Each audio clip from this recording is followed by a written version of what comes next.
My paper is on people with mental illnesses lacking employment opportunities in Ontario.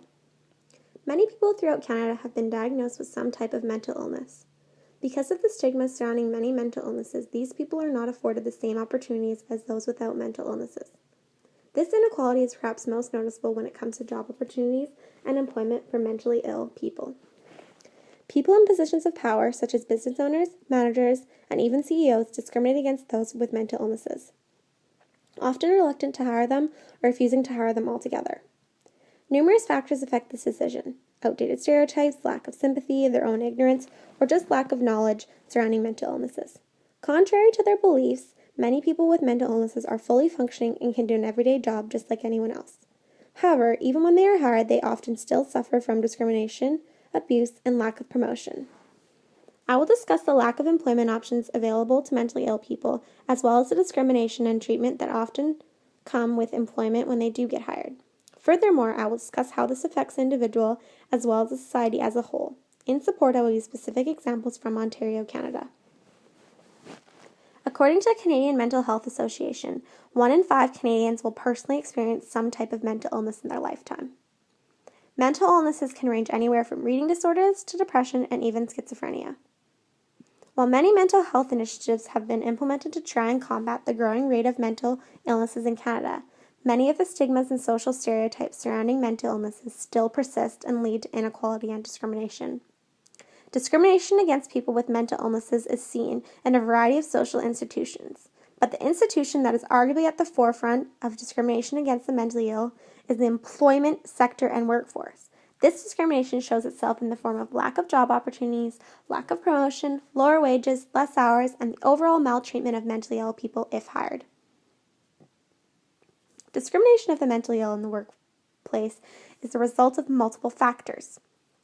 The main cause for discrimination is the lack of knowledge and ignorance when it comes to mental illness. A lot of employers are unfamiliar with mental illness and furthermore unwilling to learn about it. Employers share in the misconceptions surrounding mental illnesses. They blame the mentally ill for their problems, even though in most cases their mental illness was unpreventable or out of their control. Furthermore, there are other misconceptions that can also influence an employer's decision. Some examples of these misconceptions would be mentally ill people being less efficient and productive, them saying or doing things that may look bad on the employer, or them being a potentially harmful risk to other people. Despite all of these misconceptions, the truth is that the discrimination is not the fault of the mentally ill person. In fact, it's a result of other people preventing them from succeeding. The discrimination can affect the individual in many ways. It can take a toll on their confidence and self-esteem, but it can also severely affect their well-being. They may not be able to make a sufficient living, and they may not be able to do a job they love. Additionally, when an employment opportunity rarely does arise, the quote employment rates for people with severe mental illnesses are still unacceptably low, unquote, making it an unrealistic source of income.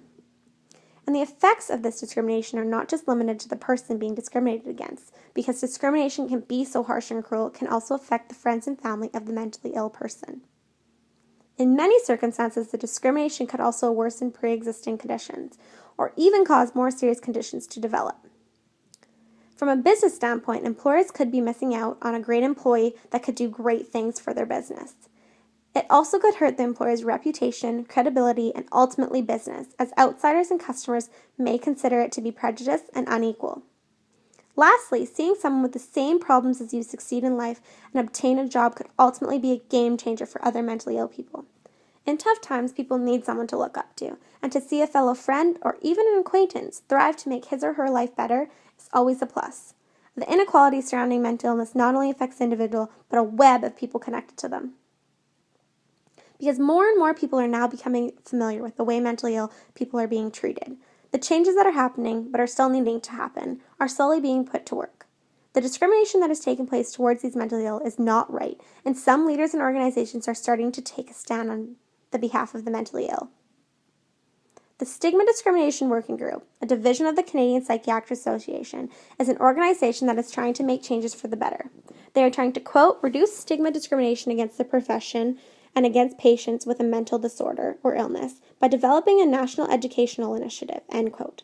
By developing an educational initiative, hopefully, people will be more educated, the mentally ill themselves, employers, and customers, and realize that discrimination and inequality in the workplace towards the mentally ill is unnecessary and outdated. Quote, the Mental Health Commission of Canada is implementing the largest anti-stigma campaign ever in Canada, end quote. They have targeted care workers and youth, as well as other citizens, in order to implement the educational initiatives. Also, there has been something implemented called, quote, supported employment, end quote. Many mentally ill or disabled have used supported employment, quote, to assist people with disabilities or illnesses who have not been able to obtain or maintain work in an integrated competitive employment position in the open labor market, end quote. By implementing supported employment, this is another step at teaching and helping the mentally ill succeed in the workforce. Additionally, quote, Ontario's Human Rights Code has made it illegal for discrimination upon the mentally ill with respect to employment, end quote. Although they are trying to implement this change, it is still a big concern in Ontario, creating an interesting yet controversial topic for my paper. As previously mentioned above, there are initiatives being taken to try and prevent discrimination in the workplace towards the mentally ill. Many organizations make information and resources available to the public in hopes of better educating and informing them about mental health and illness. After all, most of the acts of discrimination that happen are due to the lack of knowledge of the employer. Like stated above, by implementing campaigns and providing information to the public, it is the first step to changing the environment. Ontario has implemented a code that has made it illegal for discrimination based on mental health to occur in the workplace. By doing this, they are also stating to the public that consequences will occur if these violations are violated. Although many can say this is a step in the right direction for Ontario, there are some setbacks that have occurred. Regardless of the law, it has been proven that, quote, discrimination still occurs in Ontario towards the mentally ill, end quote. Discrimination still happening towards the mentally ill simply because there is not enough information being provided. Although many organizations are trying to provide as much as possible, people are not willing to learn about it or, quote, do not have enough time, end quote. The only way that the mentally ill will all be treated with the same respect they deserve is that if more organizations continue to implement these campaigns and if future employers do research before declining perfectly good help from a mentally ill person. The positive initiatives that are in place do seek to help the mentally ill individuals. By implementing more campaigns and even seminars about mental illness, it helps employers be more aware of their surroundings and possible employees. But specifically, the initiatives will change society as a whole. As discussed earlier in the essay, being diagnosed with any kind of mental illness is largely out of the control of the individual. The results of being diagnosed with mental illness are also largely influenced by society. For many of the stereotypes and stigmas and misconceptions about mental illness to stop, society and the culture need to change. Making it illegal to discriminate against the mentally ill in Ontario is a major positive in regards to this situation. It is a start when it comes to getting citizens to respect everybody regardless of physical and mental state. Of course, common sense, caution, and awareness are paramount when it comes assessing the risk of harming a mentally ill individual, but this is all part of the education process. Clearly, this issue is a large one and isn't going to change overnight. The discrimination canvassed a wide variety of workplaces, from small self-employed businesses to huge mass employing corporations. The first step in making this situation better is for every workplace to be required to take courses learning not only about mental illness but about other issues that take place in the world. By implementing a seminar type course for employers and employees, they will not only be aware but they will also end up learning new information about the other human beings that they never knew or cared about before. By taking this course about the mentally ill, the results will be beneficial for both individuals and for businesses. Along with courses, businesses should be encouraged to hire mentally ill or individuals who have struggles in life in order to give them some hope and strive for a career in life. Give them some purpose or sense of self. By giving many of these individuals, young or old, chances to succeed independently, it boosts their lack of confidence and self-esteem as well. In order for the government to help this issue, they can make it mandatory for all businesses in Canada to write a test asking a variety of questions that only individuals would know from the seminars or courses. If not completed or not passed with a certain score, businesses could be fined or put on probation until meeting that requirement. By implementing this, it will require many businesses to take part in these acts and understand the true meanings and actions of the mentally ill.